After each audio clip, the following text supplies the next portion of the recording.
welcome to you, Fiona Sampson, and welcome to my dear old friend, Helena Axelsson-Fisk, who will lead the conversation after you've read a bit of your poetry. So, the floor is yours. Thank you so much, Camilla, and it's wonderful to be here. Helena, did you want to say anything, or shall I read the poems and come and sit down with you afterwards? I feel very comfortable with you reading the poems. I'll read the poems first. I will just take the computer here so I can change Perfect. as you go It's along. exciting for me to see the cover of my new book up on the screen because it's the first time I saw it so enlarged. It's we only received the dummy of the cover this week, and the book comes out in February, so it's new to me. I'm going to read you 5 short poems. They're all new poems, and they're all from the new book, The Catch. And the first one is called Dante's Cave. We spent some time in Slovenia recently, and Slovenians believe that some of the great caves in the west of the country inspired Dante's vision of the Inferno, because when he was in exile, he did pass near the Slovenian border. I think probably Dante could have invented the Divine Comedy without going to Slovenia, but anyway, this is Dante's Cave, and it's about Velika Dolina, Scotland.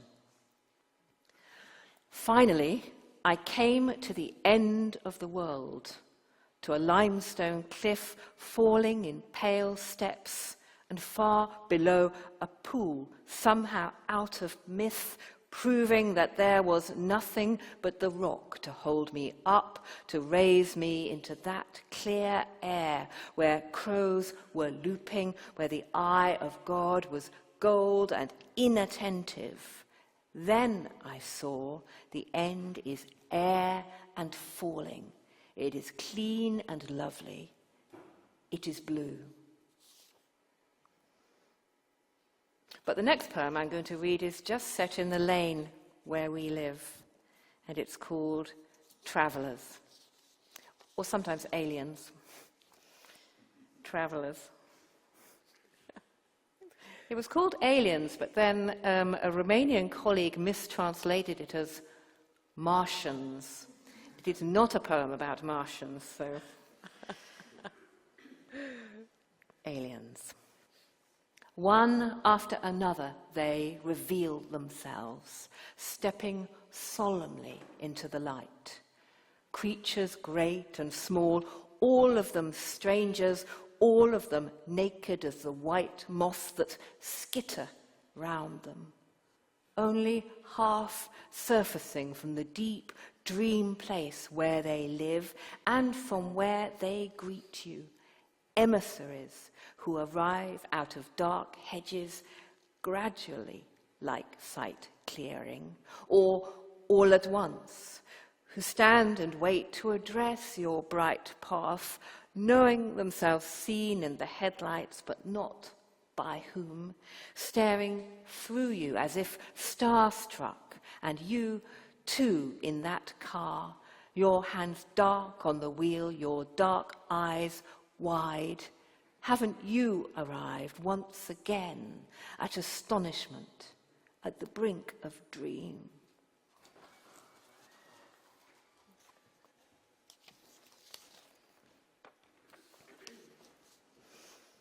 And here's Neighbours, which is a poem about time changing, I guess, neighbours.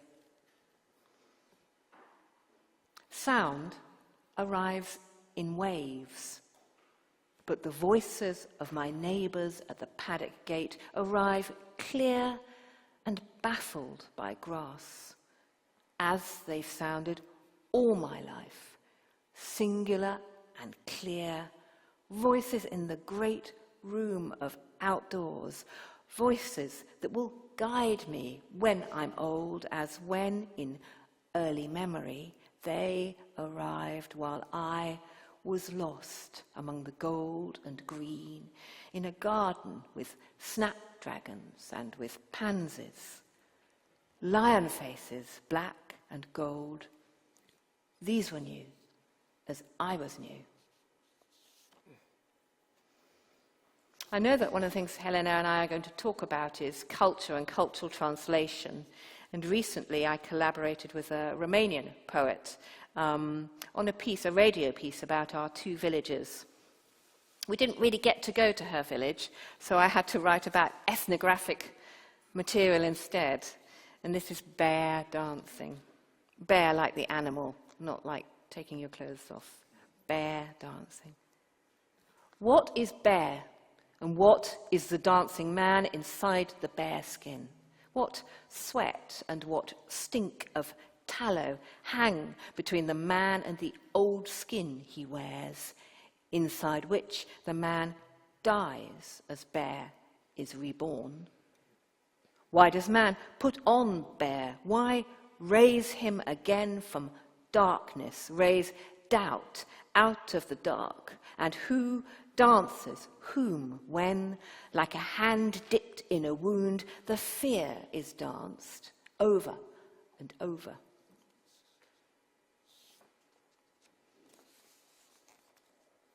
And last of all, I'll read you the title poem, The Catch.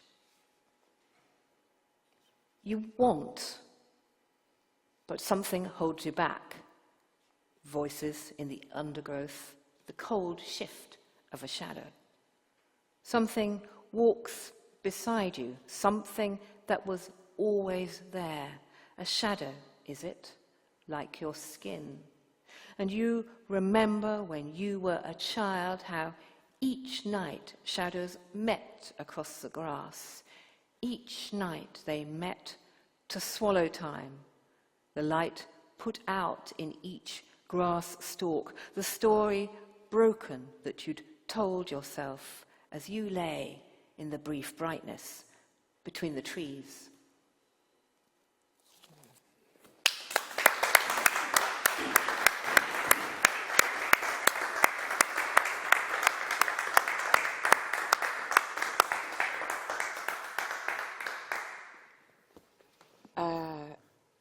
It is absolutely fantastic to hear you read. They become living things all of a sudden instead of just being words. Do you ever worry that your understanding of how they should be told, the stories? I think the microphone, it's The sort of In your chair, I think. Yeah. We're doing poetry here, we're not doing technology. This is not the IT department. So yeah, I can do this. See? Been here, done that. So Do you ever worry? Do you ever worry that, I know, you're giving this gift, you're gifting the reader your poem, right? But you have a relationship to that poem before you give it. Does it ever worry you that it will not sound, that they cannot capture, that the reader cannot capture the sound of it? Yes, I think it's a really interesting question, isn't it? Because one of the reasons poets like going to readings so much, and indeed, I suppose, doing them, is that poetry is an oral form. You know, it's not prose with short lines. It's an out loud form. It's a form that you write on the tongue or for your inner ear.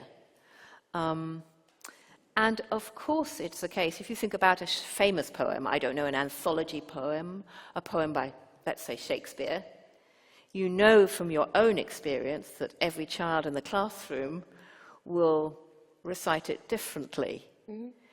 So the poem has to be somehow watertight. It has to work regardless of your voice, your speaking voice, otherwise it would be a performance piece, and yet it's also written for the voice.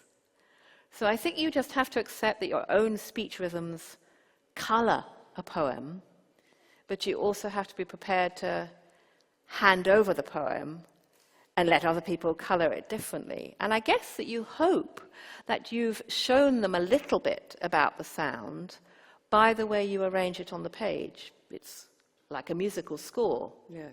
If you're faithful enough, you can perhaps see how a poem could sound by seeing how it's set out. It's not arbitrary, it's not decoration. And can you do that when you read, when the people that you translated and have translated, you told me before that you've often heard them, but can you also read it in another language? Can you see it? I think it depends a lot. I think that when you are, thank you for asking about that, when you are co-translating, I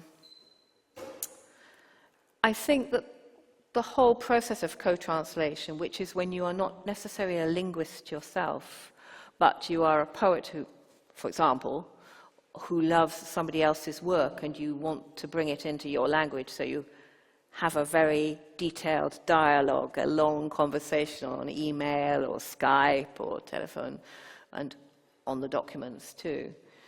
I think that two things. I think you kind of surrender yourself to their sound, but I also think that you can't expect to bring their sound into your own language, because languages are so different from each other. Even languages like Swedish and English, which clearly have a lot of relationship, are so different from each other rhythmically and musically and in conventions. And so I think that you can bring half a poem. I think you can bring the movement of thought. If you can bring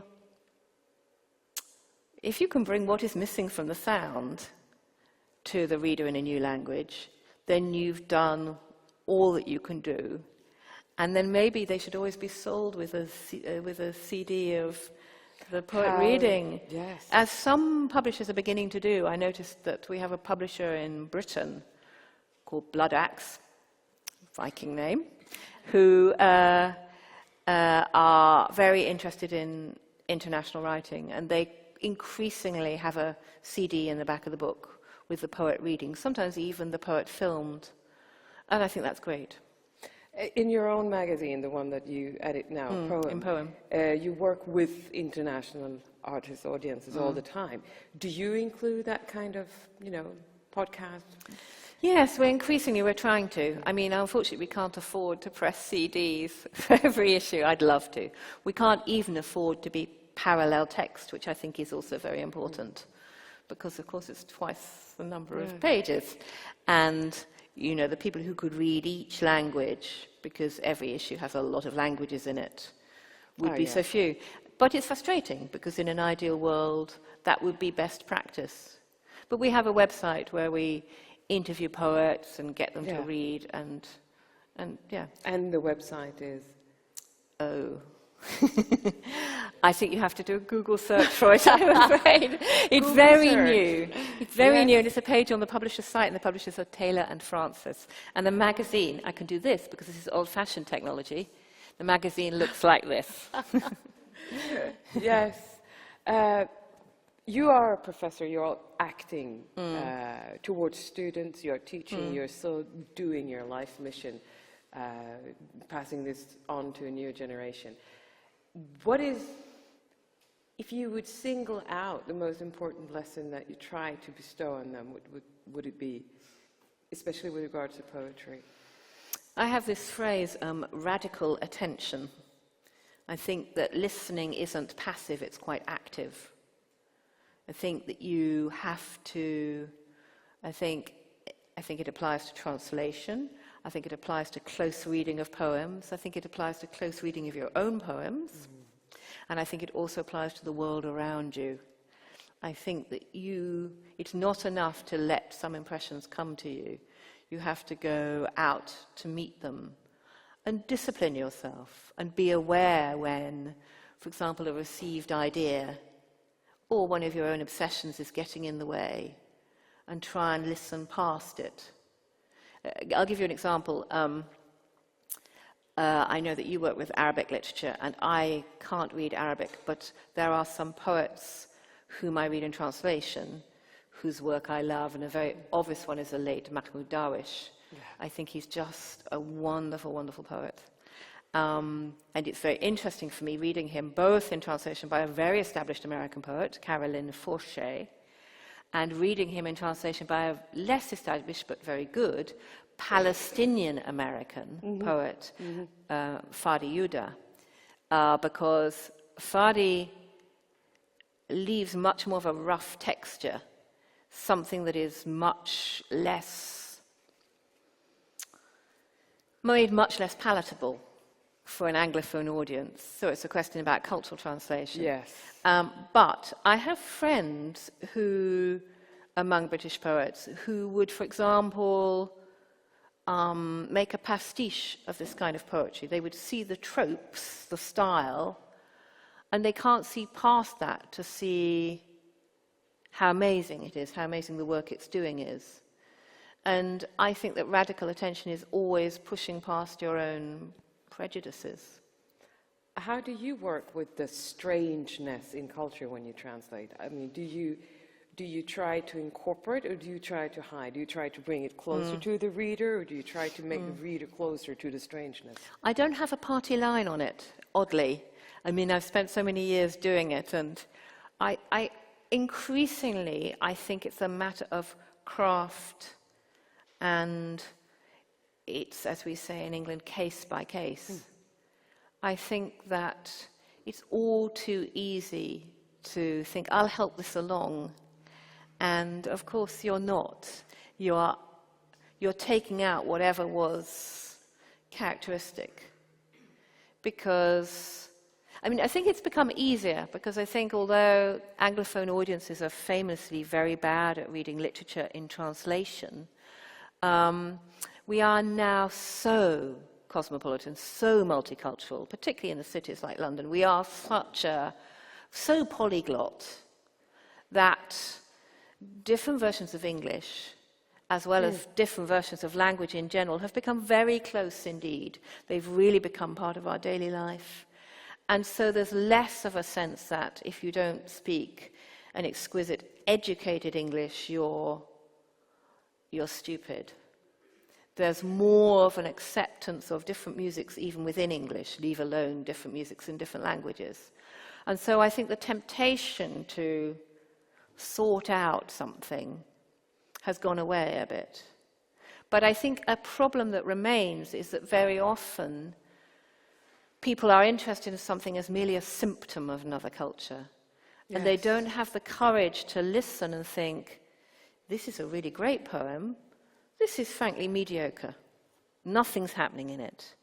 And I think we have to have that courage, because actually it's respect to apply the same literary judgment, to treat all the literatures of the world as literatures rather than as merely symptoms of these fascinatingly other people, which is, as we know, the old colonial trope. Yes. When I was asked to host this, it was absolutely intimidating to read about you because you have accomplished so much.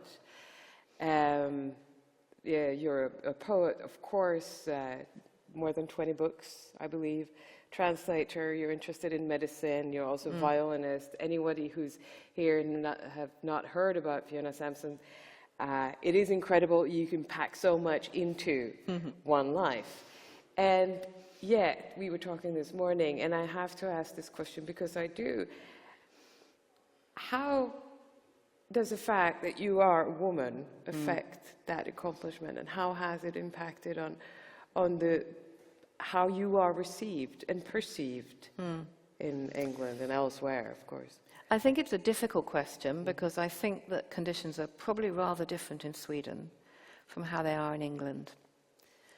How they are in England is extraordinarily primitive. Not everywhere in society, though it's not great anywhere, but certainly in British poetry, it's almost impossible to be a serious female poet still. And that's a terrible thing to say in the 21st century. You can have a first book. You can be a muse. But certainly to be a critic and an editor is regarded as, there's just no notion that you might exercise literary judgment, that maybe you think with your brain rather than with other organs. There's just still no discourse around that. And I don't really know how to explain to you how bad it is, because it's not the norm in the rest of the world. One of the reasons I'm such an ardent internationalist is also not idealistic. It's also because there's more space. You know, if I go to somewhere like former Yugoslavia, where there are many societal problems, to understate it, there are many cultural problems, it's perfectly normal for a woman to be the director of the National Theatre, or to be a leading critic, or to be the most serious poet. And that room for manoeuvre is, we all need it. And so, yeah, I spend a lot of time looking away from England, chiefly for that reason, but also because there are specific problems within any country's poetics. Any country can become inward-looking and absorbed with its own, competitions on one level, but also its technical preoccupations, its own traditions. And of course, you can't ignore traditions because they're built into the language, and they're built into the words and the images you use because they've been used in other poems before you. Every poem is in dialogue with all the poems that ever came before you. But at the same time, there can also be a narrowing if someone, a powerful poet or critic or editor, were to believe that all the different kinds of poetry that have ever been in the world in different centuries and cultures and countries could all be all wrong, and there was just one correct way of doing things. So internationalism allows you to look outward from that and remember to keep changing and growing. And does it help you that way? Do you, when you look back at the poetry you wrote in the beginning and that you write now, can you see the influences from your own, looking outward? Inordinately. I mean, the influences are sometimes quite buried, but I know what they are. And I'm someone who has to, every time I start a new book, I have to learn how to write poetry all over again. I never write the same book twice. Some people do, and they deepen, and that's wonderful, but I can't do that.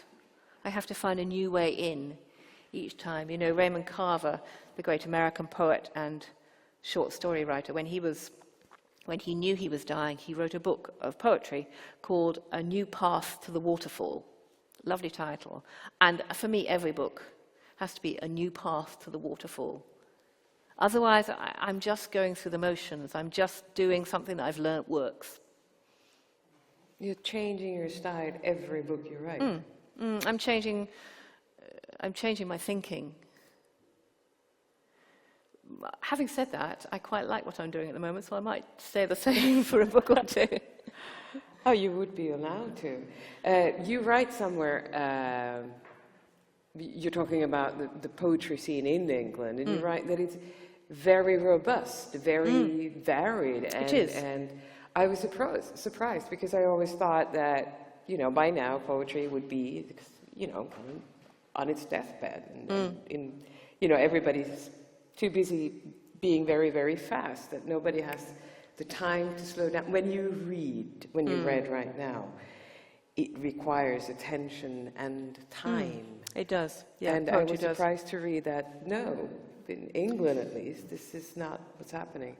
Yeah, well, I think that's partly because we're coming from a low starting point. Poetry in England has been not very valued at all. I don't know why. It just so happens that there's a period of great diversity in English poetry at the moment, and there are some very strong writers in sort of each of those different ways of writing.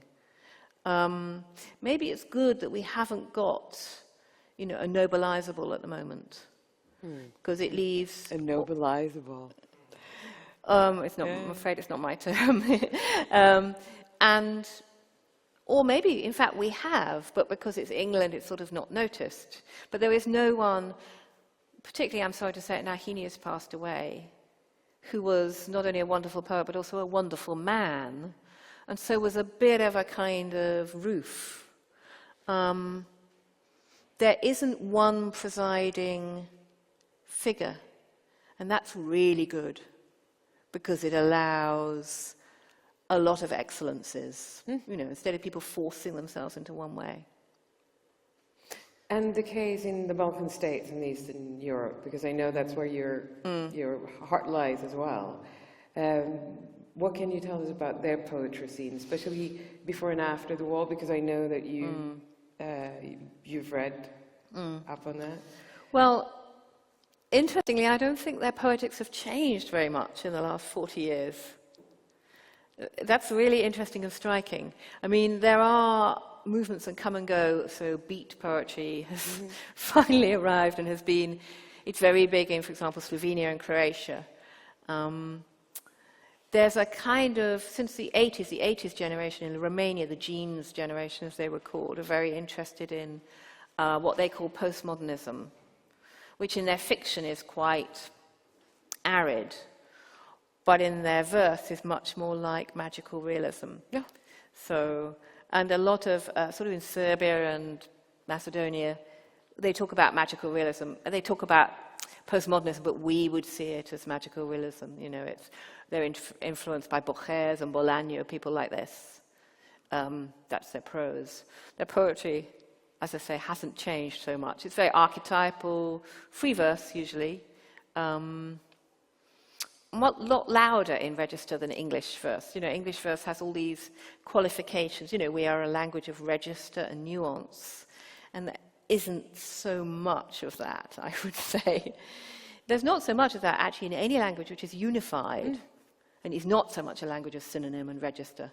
You know, so that's sometimes a problem in translation. So one is translated, for example, into Serbian, and they sort of think any word for river will do. But for us, the difference between a river and a stream, and archaic word, brook, and so on, estuary even, those are big differences.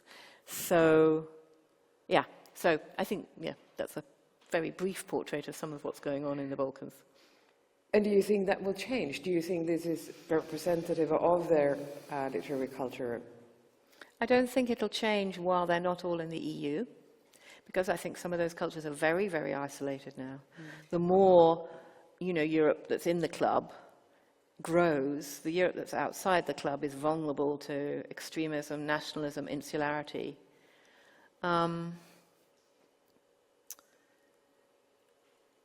I think that it's quite interesting that when writers come to the West and live in the West, they produce very interesting hybrids, you know. Someone like Herta Müller, to take an obvious example. No, I don't see it changing very soon. Yes. Their freedom, or whatever, their possibilities for change is basically monetary or cultural, political, cultural. Our tendency for change is maybe exaggerated by the internet, but I also, and we discussed this morning, internet has a very foul side that usually obviously targets women more than men, but it is targeting everybody. Does that in any way stifle the possibilities for change, or the possibility for expression and free expression in Europe? Do you ever consider that a real constraint? I think it's a real constraint. I think it's a real constraint in practical terms, because it's such a mob mentality, so that it becomes undeniable, and people like judges and publishers are afraid of it already. I'd say they're afraid of it. I mean, I was chairing a judging panel earlier this year, Judging panel, yeah, for a poetry prize. Yes. And one of the judges was very, very anxious that we should be seen to have a spread of kinds of writing, which is certainly something I'm very interested in as an editor, but a prize is for, crudely, being the best. And you can't, you know, you've got to be very careful what you're doing there if you start introducing quotas in shortlists, for example. So, and this was about small presses versus trade publishers, was his anxiety. I think it's vile and terrifying. And I really hate having to do anything on the net at all, because whatever you do, there's a kind of comet's trail of vileness. You know, if anything that you know, sometimes a review for, obviously, for the National Press or whatever, or write an essay, and once it goes up online, all the hate speak starts underneath. And I just feel sick. I just feel, it's very, very hard. But you keep writing. Well, I don't have any choice. If I were queen for a day, I'd abolish Facebook. But I'm not ever going to be queen for a day. So, you know, you can't let them win. Is writing a political act for you? Yeah, it's a political act because it's Not only because I'm often thinking about the society in which I live, all the people usually don't notice it. For example, we live very near an American airbase in the middle of the countryside in England. I quite often write about that. Nobody ever notices. In every book, I write about violence against women. Nobody ever notices that. Quite substantial, quite explicit poems. Nobody ever picks up on them. And the reason they don't is because I'm not seen as a confessional poet, because I use form and complicated words, and I'm not seen as a street poet, and therefore I'm seen as not socially engaged. There's a notion that if you are interested in, for example, myth or whatever, you're a right-winger. Whereas if you write about, graffiti, you're a left-winger. And, of course, that's not the case. And to me, it seems to me the most political thing I can do is continue to present my consciousness as a woman, as someone who's reflexive, is aware of their place, is looking for meaning in just the same ways that the guys do. I mean, not the same meanings, but, is not somehow, we don't believe in the subject anymore, but not a subject, merely someone involved in their emotional life and their private life and their domestic life, but someone who cares about metaphysics or the post-religious condition or society. It seems to me if over and over you begin to hear women's voices saying those things, which in Britain we're not allowed to say, and we're certainly not allowed to say it in verse, that's a political thing to do. Yes. And it's the most political thing I can do, as well as vote, of course. Yeah, it's amazing. We still have a few moments, but I would like to talk. You have been involved in writing for health. Yes. And I would like to hear you talk about that. You said this morning that this was particularly interesting for people who've been deprived of their voices, of course, for a long time, institutionalized, as you put it. So, yeah, just walk us through those experiences with these women. I used to work in healthcare with writing, and a lot of people assume that means I think that writing is therapeutic, and I don't. As we were saying this morning, if you've met as many poets as I have, you'll know that poetry doesn't produce well-integrated people. But I do think there's something very significant. It's a form of advocacy to reintroduce thinking in your own words in a form which is overtly disobedient, which sort of wears its disobedience on its sleeve. It doesn't look like prose. It doesn't look like proper grown-up thinking. And which is allowed traditionally to deal with subjects that it wants to and in the ways that it wants to. I think it's very powerful to introduce that into circumstances where people have been the objects of discourse. And the obvious example is in medicine. I mean, you're probably a bit further ahead than us in terms of person-centered care, but certainly when I started working in Britain, there was a kind of production line version, and the people who were receiving healthcare were spoken about as, the broken leg, the thyroid cancer. They weren't spoken about as Jenny who has, or Fiona who has. And I worked in medical ethics a bit and so on to try and help clinicians remember that they're dealing with people, because the arts and health movement has found that obviously it's no surprise people recover quicker in a humanized environment. Yeah. And so they don't recover quicker because they're being sorry, I've got a frog in my throat. They don't recover quicker because there's something therapeutic about writing. They recover quicker because they are being rehumanized. Writing is rehumanized. Yes. And particularly in long-term institutional care, for example, the long-stay psychiatric hospitals, it's a space which is oblique. Poetry tells the whole truth, but tells it slant, as Emily Dickinson said. It's a space which, so people can say as much or as little as they want to, or as they're able to. They can say things indirectly. They are saying their own things. And yeah, I found it really absorbing and interesting. And I wish there were more of it still going on. Yeah. But there isn't. Although the first time I ever came to Sweden was to Lund, to the hospice attached to the university there, where I collaborated with someone we were they were doing a project around my work, and And in England, did you have any, I mean, the work continues where you were? yeah, some of it Yeah. continues. Yeah. It just hasn't spread as much, or Yeah, or as you again, I would guess have it's the old wanted. thing about resources. You know, public healthcare in Britain is under-resourced, and so, you know, lessons are learnt and then they're forgotten because it costs too much to remember them. Yeah, yeah, as we all do. And finally, you could have been a violinist. You could have been professionally working in an orchestra, and you chose or had to choose writing. I suppose I had to choose, yes. A very tendentious question, but yeah. I had to choose for Helena, yes.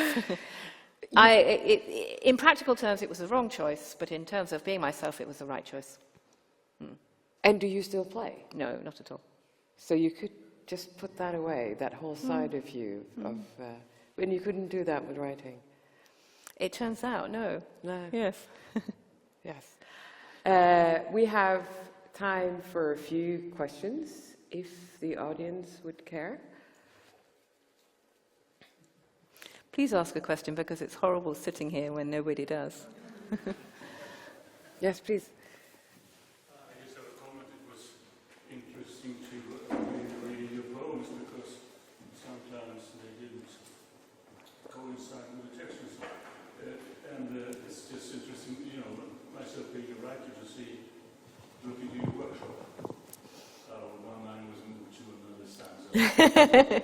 Thank you very much for that. Thank you, Bengt. That's very interesting, isn't it? Yes, because actually what I did was, because we did this at the last minute, I went to an old file of my new poems and not the up-to-date file. Yes, I mean, I realized with the title, but yes, it's interesting, isn't it?